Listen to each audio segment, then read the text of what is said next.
The Administrative Procedural Act, yes, which applies to all executive branches and independent agencies, prescribes procedures for agency rulemaking and adjudication. Yeah. It's as well as standards for judicial review of final agency actions. Yeah. Mhm. Now, this report provides a brief overview of the APA's core rulemaking and judicial review provisions. Yeah. After addressing the various methods through which agencies may promulgate rules, the report highlights the numerous exceptions to the APA's general procedural requirements, including good cause standard. Now, I'm going to want to know these rules and procedures of the various agencies of the federal government. I want you put in prison. Do you understand, Judge? I want you tried for treason. And then I want you tried for the war crime of defrauding the United States of America. And then I'm going to want to work on removing the sorrows of the family's way of destroying America. Now, the APA provides the public with adequate notice of a proposed rule, is generally achieved through the publication of notice of proposed rulemaking in the Federal Register.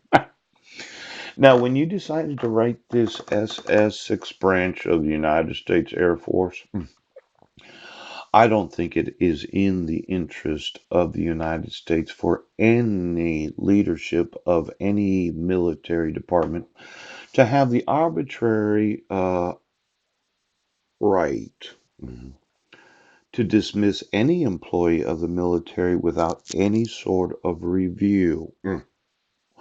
Now, for the Air Force generals that are sure we're going to put this in place, SS Space Staff, right now, I'm going to want to know how it was possible that we passed any law of the United States. Yes. Where the commander of the SS could arbitrarily say to any employee of the SS, you are fired, and there's nothing you can do about it because it's in the interests of the United States of America. Now, it could be when working for the United States military, the terminating of your employment because the commander said you're fired means that there is no judicial review. There is no due process. Yes, that I, as a civil servant of this great nation, sworn, can have terminated my employment in the SS at any time because the commander doesn't like my response to commands. Now, if we remember Nazi Germany back in the day,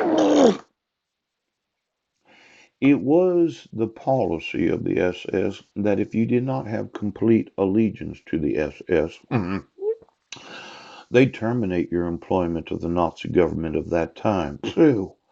But I want to make sure, yes, that before we start this sixth branch of the United States Air Force,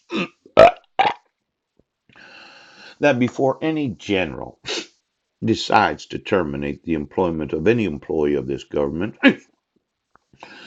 in the interests of the United States, that there needs to be some checks and balances of the actual authority of those in command. Now, generals, you'll find that it is not in the interests of the United States to have autonomous control of any branch of the military. And for all of you that just dislike the answer, we do not arbitrarily terminate employment in the interests of the United States. We have a due process necessary. Yes.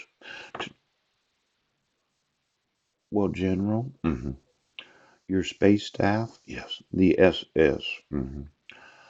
I don't like the way that you've written the law. So let's do a little review about exactly who the fuck is.